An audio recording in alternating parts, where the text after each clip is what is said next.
Raidījums tapis sadarbībā ar SMS Kredit LV.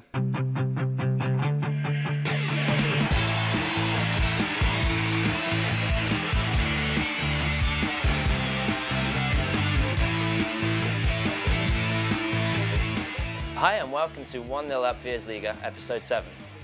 Today, as you can see, we are in an unusual environment, not the studio environment, and unfortunately I am not Laura.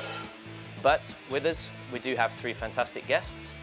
First of all is Latvian international captain Kaspars Gorkšs. Sveiki. Veersliga director Emils Latkovskis. Sveiki. And Sporta Centres journalists Agris Savvaidis. Sveiki. But before we start, let's take a look at the goals from the last round.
Our first feature of the episode, we're going to take a look back at the Europa League and the midway point of the Veersliga season and get the expert opinions of our three panellists.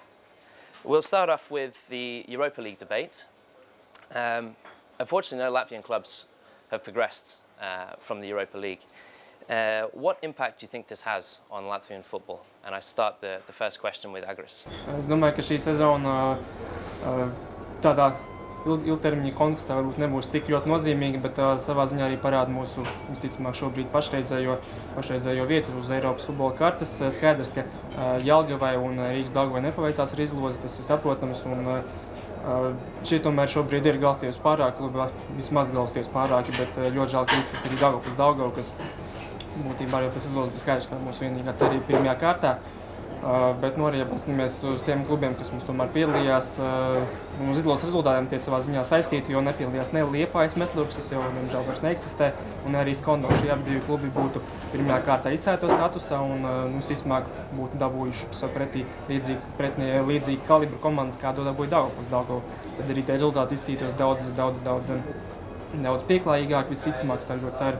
Bet, diemžēl, no neizsēto statusu mums vēsture parādījusi, ka ļoti maz izredzi ir tik tālāk izlozē esot neizsēto statusā. Rokas pirkstiem skaitām gadījumu, ka mums tas ir izdevies. You touched on Daugavpils, Emils. Was that probably the one surprise result, do you feel, from the round that they didn't progress, or at least maybe present more of a challenge?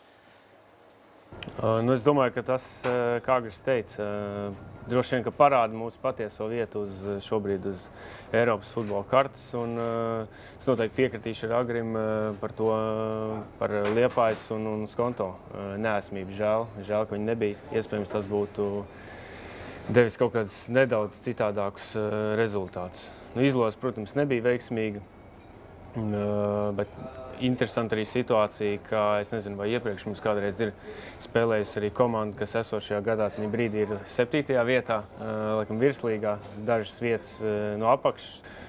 Pozitīvākās emocijas man bija no visu šī pirmā raunda bija, vakardien bija Jelgavā, ka spēle bija patīkami norganizēta. Tā pašā laikā jāatzīst, ka Norvēģija ar 70% aptuveni tur skrēja laukumā un tāpatās diezgan pārliecinoši uzvarēja. And Kaspers, you've obviously played a number of years in England. How do you feel teams coming from Britain to play against clubs from Latvia in the Europa Cup? Where do they come across as being much stronger, maybe than Latvian teams? Is it with physicality or technically? Es domāju, ka, runājot par Aberdīnu, tad es domāju, ka Aberdīnu mēs īsti nevaram salīdzināt ar Latvijas klubiem. Tas tomēr ir pietiekami augsts klases klubs, kaut gan Skotijas čempionāts pats par sevi varbūt arī nav tas stiprākais čempionāts, bet es domāju, kāda ir situācija šobrīd Latvijas virslīgā, tad tīri objektīvi apstākļu dēļ mēs nekādīgi nevaram likt neko pretīm komandām kā Aberdīna un tāpat Rosenborg. Ja pirms 10 gadiem mēs bijām spējīgi sagādāt kādu sensāciju, varbūt tās, bet šobrīd, diemžēl, tam īsti nekādi priekšnoteikumi nav novērojami. Un kāds tas rezultāts bija paredzams pirms spēles, tāds viņš arī bija. Un es domāju, šobrīd mums visas tās komandas var koncentrēties varbūt uz Latvijas čempionātu un mācīties kaut ko no šīs pieredzes noteikti vajadzētu, tie secinājumi viņiem pašiem jāizdara. Do you think maybe one of the sort of highlights when you look back at the Aberdeen versus Daugava Riga, the away game, Aberdeen had over 200 fans in the stadium. How do you think that feels for a Latvian club when they see a team coming over with so many fans, when they struggle to maybe take 10 fans away? Es domāju, ka katru gadu virslīgā tās komandas mainās nosaukumi, mainās fani un tādas nopietnas komandas ar vēsturi, izņemot droši vien Liepāju, Ventspils un Skonto arī vairāk nav. Es domāju, ka es būtu pārsteigts, ja vispār tām komandām ir vairāk pa 10 fani, kas ir droši vien vecāki un draugi. Un ja ņem vērā, ka tajā Rīgas Daugavā laikam spēlē tikai daži latvieši vispār, tad es domāju, ka es esmu pārsteigts par tiem pašiem 10 faniem. Daugavpils obviously lost overall. Where do you think it went wrong for them? Droši vien tās 20-30 minūtes arī bija tās izšķiršanas pēc iesastajiem vārtiem, pēc šiem vārtiem, kā Daugavpils Daugava spēlēja, cik dziļi tā iesēdās aizsardzībā. Skatoties atpakaļ, protams, varbūt to brīdi paredzēt nevarēja, bet skatoties atpakaļ pēc tā šajā brīdī, to spēli, tas nebija pareizi iesaisties tik dziļi aizsardzībā, bija vairāk jāpietur pašiem bumbai, vairāk jākontrolē pati spēli, kas absolūti neizdevās un, diemžēl, tie vārti, var teikt, arī brieda. Viņi varbūt slikti ir tas, ka nobrieda tik vēl, būtu nobrieduši ātrāk, varbūt arī būtu paspējuši vismaz izraut pagarinājumu, jo, kā jau redzējām, arī pēc ielaistiem vārtiem 1-1 uzreiz nākamo 5 minūšu laikā Daugavpils Daugava izveidoja pa 4 momentus, no kuriem 2 vienkārši super momenti bija. Bet, diemžēl pietrūka šoreiz laika, pat to 2-3 minūšu pietrūka. Overall, what do you think it means for Latvian football? Obviously, looking just at the Europa League for the moment, that no clubs have progressed. Es godīgi saku, ka es nedomāju, ka tas nozīmē kaut ko daudz. Es domāju, ka droši vien, kad ja es uz to skatītos kā fans, es gribētu redzēt tos rezultātus mazliet mazākus un varbūt vismaz kaut kāda intriga tajās spēlēs. Bet es domāju, ka Jelgavas čaļi noteikti daudz ko no tām spēlēm var mācīties. Vai skotiem vajadzēja tik ļoti zaudēt, es nezinu, jo tomēr viņi trenējās, ja nemaldos, 10 dienas pirms tās spēles. Un es domāju, ka varēja kaut ko vismaz mēģināt sev parādīt, bet Rīgas Daugavas koncepts man nav saprotams, un es droši vien, ka neiešu tur dziļāk. Runājot par Daugavpils Daugavu, es uzskatu, ka tā ir pilnīga katastrofa. Tas ir marazms zaudēt Farēru salām, tas ir... man ir grūti to attaisnot. Tas droši vien, kad viņu treneriem ir sevišķi, kad viņi ir savākuši, es domāju, pietiekami spēlēt spējīgu komandu, un es domāju, ka izstāties pirmajā kārtā pret Farēru salu komandu, tas ir diezgan muļķīgi.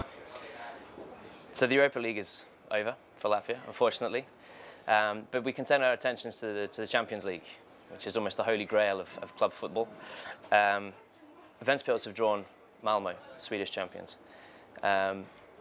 Kaspars, what do you think realistically are their chances of maybe progressing versus, again, a very strong opposition? Es domāju, ka ar izlozi noteikti mums nav paveicies. Nevienam arī Ventspilī nav paveicies. Malmö droši vien ir vienmēr bijusi viena no Zviedrijas top komandām, kaut gan tur tā sastāva mainās diezgan regulāri un kaut ko paredzēt ir diezgan grūti, bet Zviedrijas čempionāts ir kā Latvijas čempionāts. Viņš ir,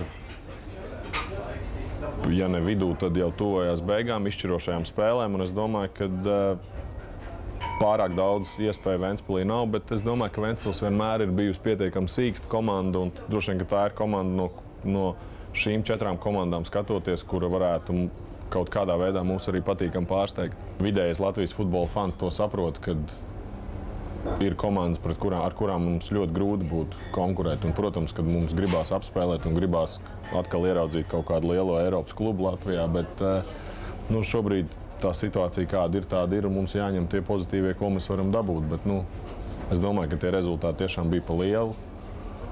Un cerams, ka Ventspils kaut kādā veidā mūs iepriecinās.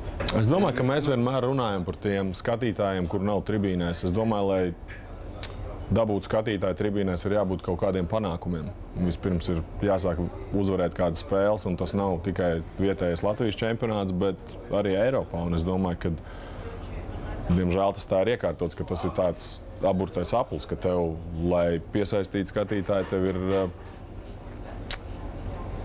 jāsasniedz kaut kāds rezultāts, un tad no tā rezultāta nāk skatītāji, un tā tas ap sevi griežās. Un es domāju, ka tā attieksme šobrīd par tādu futbolu ir tāda, ka, kas tad tur nekas nebūs. Bet gribās atkal to, lai tiem faniem ir tiešām tā cerība, ka mēs kaut ko varam apspēlēt, ka mēs varam kaut ko izdarīt. Moving away from European football and to the Versliga, we're now at the midway point. Which 3 clubs can you see fighting it out for the relegation? Es domāju, ka tie paši 3, kas tur šobrīd atrodas, ka tie arī savā starpā cīnīsies par izkrišanu. Jūrmala, Meta un BFC Daugavpils. Jūrmalai šobrīd tur notiek atkal kaut kāds gatavošanās process ar ārzemēm. Bet, skatoties uz tās komandas solījumiem un kas notiek pēc visām tām gatavošanās, es paredzu, ka viņi arī tur 10. vietā pabeigs, un es ceru, ka būs ļoti interesanti un aizraujoši cīņas starp Metu un BFC Daugavpilu. Abas divas ļoti simpātiskas komandas, neviena no tām negribētos zaudēt virslīgā. Un lai kurš no viņiem paliks 8. un kuram būs jādodās pārspēlēm, es ceru, ka viņi spēs noturēt vietu virslīgā. Kaunieks un Gukoskis. How important have those 2 players become for their clubs? Ja skatāmies abus klubus atsevišķi, es domāju, varbūt svarīgāks savai komandai tieši Jānis Ikaunieks, kurš es cieņu Vladislavam Gutkovskim, viņš vairākas spēles sabiedrībā vietinē izvilcis, bet tomēr komanda viņam ir labāka nekā Jānim Ikauniekam uz papīra, un arī laukumā vismaz pagaidām ir labāk, tāpēc arī tur atrodas tur, kur atrodas tabulā. Bet no otras puses, ka Vladislavs ir tas cilvēks, kurš aizpildījis to tukšumu, kāds viņam parādījis priekšējā līmenī. Ka Šauskas aizgāja projām, tagad aizgājis projām, ir Valērijas Šabalins, kurš sezonas sākumā arī es nevaru iedomāties, ka viņam uzbrukums nebūs vispār zaudējis, var teikt, nekādu kvalitāti. Protams, papīra ir zudusi, bet tomēr es nebiju gaidījis, ka sākumā Nikita Ivanovs un pēc tam Vladislavs pavilda šo komandu aiz sevis. 1-0 at Virsliga caught up with the two hotshots from the Virsliga this season, Ikaunieks and Gutkovskis. SMS Kredit LV futbola virslīgā ir aizvadīti jau nedaudz vairāk kā puse no sezonas, un šobrīd rezultatīvāko spēlētāju sarakstā visvairāk vārdus ir guvis 19 gadus vecais skontietis Vladislavs Gutkovskis, ar kuru 1-0 filmēšanas grupa tikās pēc Skonto komandas treniņa. Šobrīd Gutkovskis ir guvis 15 vārdus, taču pats futbolists apgalvo, ka tas nav tikai viņa nopelns. Конечно, это большая заслуга команды и главный тренер Томазо Перти, который со мной работал в прошлом году очень много и в предсезонке. Каждую тренировку, на каждые удары, там, например, как с мячом, на все обращал внимание, кричал на меня, чтобы я делал по-другому. Ну и, конечно же, почувствовал в этом году как-то в первых играх уверенность, когда начал забивать, и каждую игру чувствую забивал, и начал понимать, что я могу каждую игру забивать и что я обязан это делать. Очень приятно, когда в молодом возрасте так и все сразу говорят: молодец, молодец, старайся дальше, главное сейчас не поймать звезду. Ну, я как-то даже об этом не думаю, я делаю свою работу, каждую игру выхожу и понимаю, что я должен забивать голы, и я нахожу свой момент и забиваю гол. Томас так на меня особо, ну, он говорит, конечно, надо забить обязательно, но больше Миша Михала, потому что он был лучшим бомбардиром в Вирслиге и очень много голов забил за свою карьеру. И вот обычно я с ним разговариваю. Он все время ко мне подходит, говорит, как мне, что надо делать. И я, конечно, принимаю все, что он говорит. И вот. Но он говорит обычно там, то, что надо уходить спокойно. Главное не нервничать и не делать, там, ну, не создавать ничего большего. Просто играть свою игру, и обязательно момент нападающего будет. Vladislavs Gutkovskis ļoti daudz ir mācījies no savas komandas biedra Valērijas Šabalis, kurš pavisam nesen devās uz spēcīgo Beļģijas klubu Bruges. Ну, по тренировкам, конечно, я смотрел, ну, вот то, что, как правильно там он, как он действует вообще в нестандартных ситуациях, там, на играх, например, в прошлом году, когда я еще сидел на замене, они с Артуром Карашаускасом играли, и вот я сидел и смотрел, наблюдал, и чем же я хуже него, все время думал, а потом только понял, вот в этом году, только понял, потому что он, ну, как-то поступает правильно, как должен поступать нападающий. Lai gan mēdījos bieži izskan ziņas par Skonto kluba finansiālajām problēmām, Gutkovskis tomēr uz tām nekoncentrējas. Ну да, есть проблемы, но это сейчас, мне кажется, это сейчас не главный вопрос, потому что сейчас мы идем на первом месте, второй круг закончился, половина сезона уже прошло, и я думаю, сейчас это не самый главный вопрос. Конечно же, проблемы есть небольшие, но все нормально, я думаю, будет, все наладится. Otrs jaunais talants, kurš no Gutkovska atpaliek tikai par 1 vārtiem, ir futbola kluba Liepāja spēlētājs Jānis Ikaunieks. Uzreiz gan jāmin, ka Liepājā ir vēl viens Ikaunieks, proti Dāvis, kurš ir Jāņa brālis un arī ļoti labi spēlē futbolu jau no agras bērnības. Tā, to es ļoti labi atceros. Mēs ar brāli Kuldīgā sētā spēlējām, mums tur 5 mājas bija. Man bija 6 gadi, viņam 7, un tad mūs lejā stadions bija, un tad treneris gāja garām, pateica, ka jūs labi izskatāties, varat atnākt pamēģināt uz treniņiem. Vai starp brāļiem ir arī konkurence? Nē, mums nav tāda savstarpējā konkurence. Mums ir prieks, kad viens iesit, kad otrs iesit, kad īpaši brālim atdod kaut kādu piespēli, tad dubult prieks ir vai kaut kā tā. Līdzīgi kā Gutkovskis, arī Jānis Ikaunieks uzsver to, ka galvenā sacensība tomēr nenotiek rezultatīvāko spēlētāju ailītēs. Un tā īpaši galvenais nav, kad būt rezultatīvākajiem, bet galvenais, lai komanda uzvar un tā. Jācenšas spēlēt uz uzvaru komandai. Nav jādomā par sacensībām kaut kā tā. Tā nekāda spiediena īpaši nejūt, jo mēs visi esam apmēram līdzīgi spēlētāji. Neviens nav izteikti labāks. Varbūt man vairāk kaut kur paveicies, varbūt vairāk bija pelnījis, strādāja, varbūt. Bet... Futbola klubam Liepāja taču ir pavisam reāli iekļūt trīniekā. Es domāju, ka tāds arī ir mērķis un obligāti jācenšas palikt trīniekā un tikt Eirokausās. Mums stabilitātes varbūt tagad pietrūkst komandai. Un Bet trenējamies labi. Tagad visas jūt pilnīgi, kad fiziskais un viss ceļās tikai komandas līmenī. Un es domāju, ar katru spēli būs arvien labāk arī pēc spēles kvalitātes un rezultātu. Kā jau tas sportā piedienas, tad abi jaunie talanti uzrīkoja nelielu sacensību. Labdien, mani sauc Vladislavs Gutkovskis, es spēlēju Skonto FC komandā, es izaicinu Jāni Ikavnieku uz dueli. Uz ko Jānis atbildēja? Mani sauc Jānis Ikavnieks un es pieņemu Gutkovska izaicinājumu. Pirmais no 3 uzdevumiem ir no 5 sitieniem trāpīt pa vārtu pārlikni pēc iespējas vairāk reižu. Pirmais sitīs Gutkovskis. Pirmā bumba vieglā planējumā trāpa pa pārlikni, un tagad ir zināms, ka Vladislavs sausā nepaliks. Otrais sitiens Vladislavam diemžēl ir neprecīzs. Un ir 2 no 3 bumbām ir trāpījušas pa augšējo vārtu pārlikni. 3-0. Tas jau ir nopietnas pieteikums uz uzvaru šajā uzdevumā.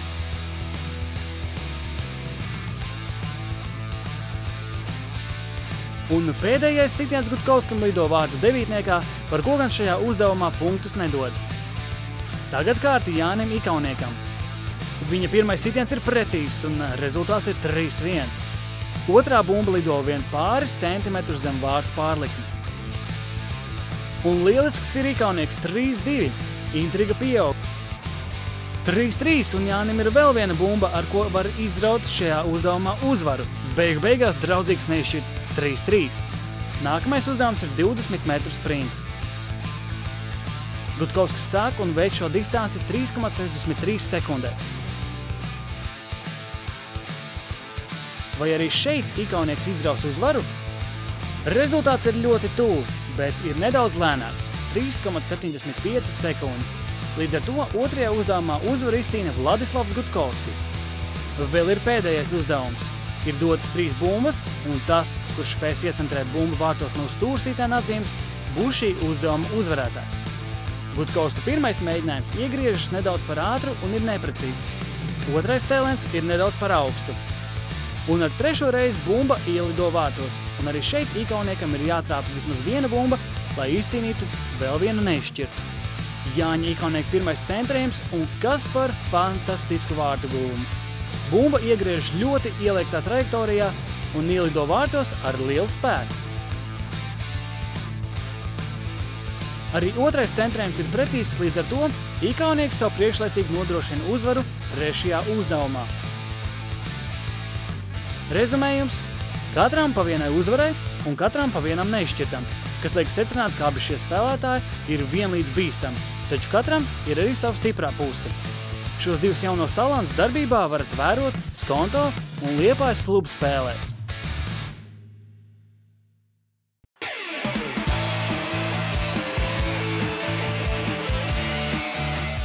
Obviously, we had quite a negative situation in the last round of the Versliga with Skonto players refusing to travel to Liepāja. What's the current stance from the Versliga on this situation? Es domāju, ka tas ir normāli, ņemot vērā visu to pagātni, ka beidzot kaut kas tāds notiek un spēlētāji neiziet laukumā. Un es varu tikai just līdz tiem spēlētājiem un klubu darbiniekiem, kas nesaņem savu algu, un skaidrs, ka tas ir tāds jau izmisuma solis, nevis ikdienišķa parādība. Un tas ir saprotams, un tas ir pilnīgi pieņemami, ka viņi neaizbrauc to spēli Liepājā. Taču, manuprāt, pilnīgi nepieņemama un neētiski bija Skonto klubu vadības rīcība, zinot jau nedēļas laikā, zinot, ka ļoti liela iespēja ir, ka komanda neaizbrauks uz Liepāju, un zinot, ka Liepājas spēle ir pēc ļoti ilgiem laikiem spēle, kas ir Latvijā paredzēta rādīt ļoti augstos standartos, nofilmēta kanālā TV6. Neizmantot nekādu iespēju un nebrīdināt Liepāju nedaudz ātrāk, lai ļautu viņiem kaut nedaudz novērst tos zaudējumus, kas radās attiecībā ar Skonto neierašanos. Un tā pašā laikā arī virslīgu nebrīdināt, jo arī mēs varējām paspēt atcelt translācijas, kas bija paredzēts, ko mums pērk Zviedru partneri, un arī nezaudēt naudu. Tā ka es domāju, boikots ir normāls, streiki notiek visā pasaulē, bet normāli un ētiski ir pirms tam par to brīdināt un darīt visu iespējamo, lai maksimāli mazinātu zaudējumus trešajām pusēm. Un šī gadījumā man bija ļoti neglīti, ka to Liepājnieki uzzināja 2 stundas pirms spēles Mārim Erpakovskim pašam zvanot Skonto. Un virslīgai saņemot arī oficiālu vēstuli tikai pēc tam, kad jau sacensību daļas vadītājs Arturs Gaidals LFF bija lūdzis uzrakstīt šādu vēstuli, lai tiesnešiem nav jāgaida tur pusotru stundu uz vietas līdz spēles sākumam, lai var ātrāk doties vienkārši visi projām un izbeigt to cirku.